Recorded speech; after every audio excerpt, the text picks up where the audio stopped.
आपण यात्रेत गेलो आणि रस पिला नाही, जिलेबी, शेवचिवड्या खाल्ला नाही, असं कधी होणार आहे का? सगळ्यात महत्त्वाचं म्हणजे आपण देवदर्शनासाठी यात्रेला जातो. नमस्कार मंडळी, मी प्रीती तुमचं मराठी प्रीतीमध्ये खूप दिवसानंतर मनापासून स्वागत करते.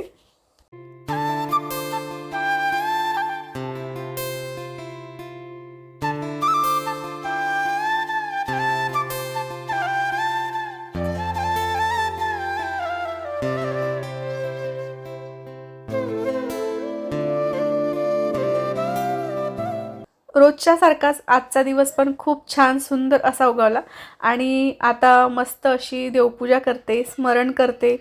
बरं, आज 4 वाजता उठलेली आहे. याचा अर्थ असा नाही की मी रोजच 4 वाजता उठते. कारण तुम्ही बरेच जण विचारतात की तू रोजच इतक्या लवकर उठते का?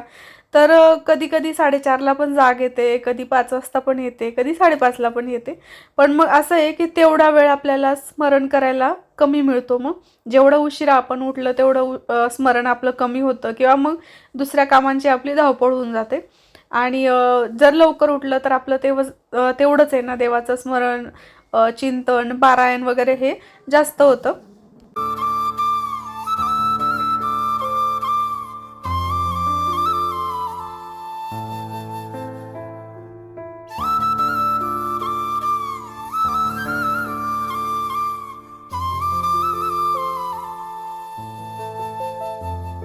हा जो गाऊन मी घातलेला आहे ना, अशातले गाऊन आपल्याकडे सुद्धा आहेत. तुम्ही ऑनलाईन ऑर्डर करू शकता.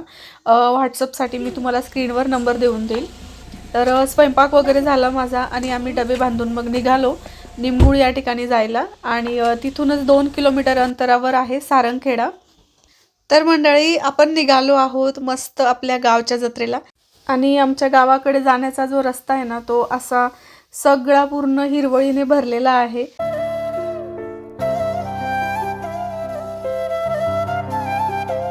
गावाला लागूनच तापी नदी आहे आणि तापी नदीला पहा तुम्ही किती पाणी आहे.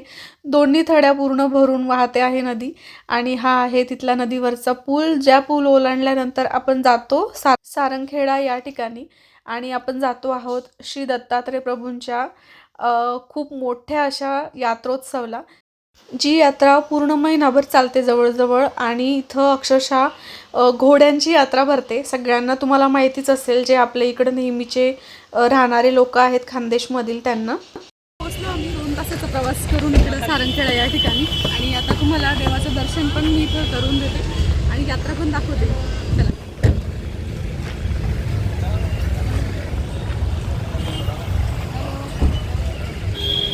गाडी जराशी लांबच पार्क केली आम्ही, कारण आहे ना तिकडं मध्ये गाडी जायला जागाच नव्हती. आणि इथून मग आम्ही पायी जाणार होतो यात्रेसाठी. तर इकडं उजव्या साईडला जे दिसतंय ना, तिकडं चेतक फेस्टिवल आहे, तिथं आपण नंतर जाऊ. आता जातोय आपण आधी देवदर्शनासाठी, कारण आपण आहे ना सर्वात आधी देवदर्शन घेऊ, कारण नंतर आहे ना खूप जास्त लाईन लागून जाते आणि खूप गर्दी होऊन जाते. म्हटलं आम्ही थोडंसं 9:30 ते 10च्या दरम्यान पोचून गेलो होतो लवकर निघाल्यामुळे. जाताना आम्ही मस्त रस पिलो.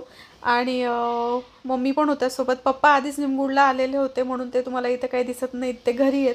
तुम्ही कोण कोण इथली यात्रेला जाऊन आलेले आहेत, कोणी कोणी इथल्या देवाचं दर्शन घेतलेलं आहे, त्यांनी मला नक्की कमेंट करून सांगा. तर आत्ता आपण आलो इकडं मंदिराच्या मुख्य दरवाजाजवळ. आणि तिथं मग मी विडा ठेवण्यासाठी देवाला पान, सुपारी, नारळ असं घेतलं होतं. माळ विडा घेतला होता. गेटमधून मध्ये येत असतानाच तुम्हाला दिसते पा किती गर्दी आहे सगळीकडे. आणि जेव्हा आपली नजर मंदिरावर जाते त्याच्याच समोर आपला हा झेंडा लावलेला आहे, फडके भारत भूवर झेंडा. मस्त असा पांढरा झेंडा तिथं लावलेला आहे. आणि तुम्ही गर्दी बघू शकताय, अशा ह्या 5-6 लाईनी होत्या. आणि इथं मग आम्ही उभं राहिलो, साधारण 1 तास लागला आम्हाला दर्शन घ्यायला, नंबर लावण्यासाठी. त्याच्यानंतर मग मंदिरामध्ये आमची एंट्री झाली. आणि मंदिरामध्ये पण तुम्ही बघताय की माणसांची लाईन वेगळी आणि बायकांची लाईन वेगळी. उजव्या साईडला तुम्हाला तिकडं खूप सारे नारळ बांधलेले दिसत होते, तर ते आपली मनोकामना पूर्ण होण्याचे नारळ असतात. तुम्ही इकडं देवाजवळ येऊन कोणतेही इच्छा व्यक्त करून तुम्ही तसे नारळ बांधू शकतात. आणि त्याच्यानंतर मग आलो इकडं गाभाऱ्यामध्ये. आणि मस्त आरामात दर्शन घेतलं, विडा अवसर केला.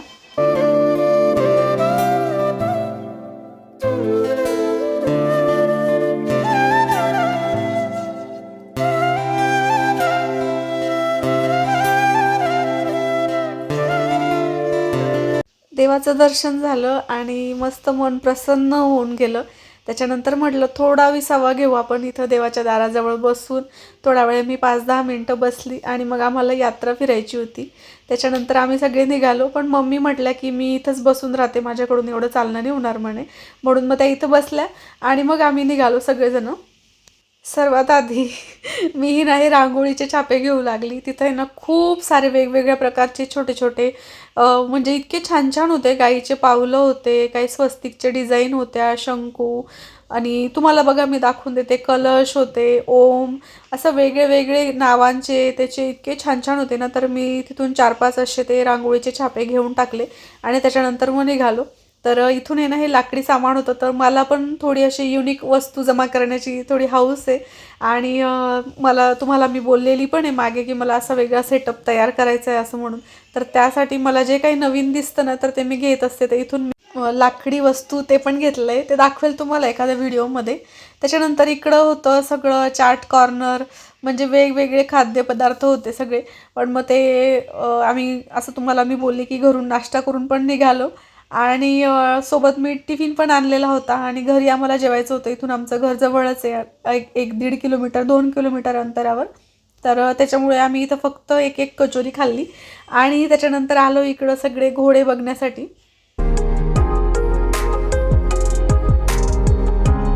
त्याच्यानंतर आम्ही निमगुळच्या घरी गेलो, तिथं आम्ही जेवणं वगैरे केले आणि मग साधारण 4-5च्या दरम्यान आम्ही आपल्या घरी अंमळनेरला यायसाठी निघालो. आजी उद्या शाळा आहे ना. आजी तुम्ही पंजाबी का? पंजाबी का तुम्ही? पंजाबी. पंजाबी हा तुमचे ते बाबा बघा पंजाबी ना. पंजाबी बोलता येते का तुम्हाला? दादा काय करू.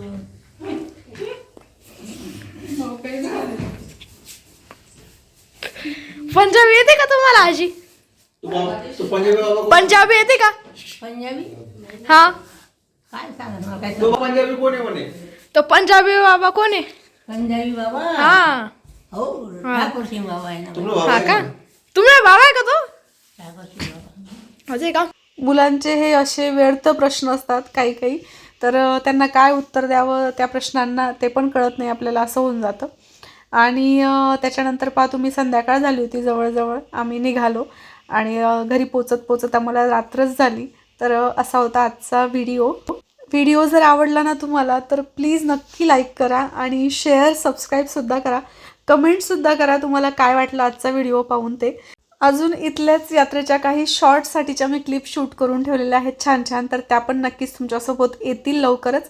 तुमचा असाच सपोर्ट कायम राहू द्या. भेटूया आपण पुढच्या छानशा व्हिडिओमध्ये. तोपर्यंत नमस्कार.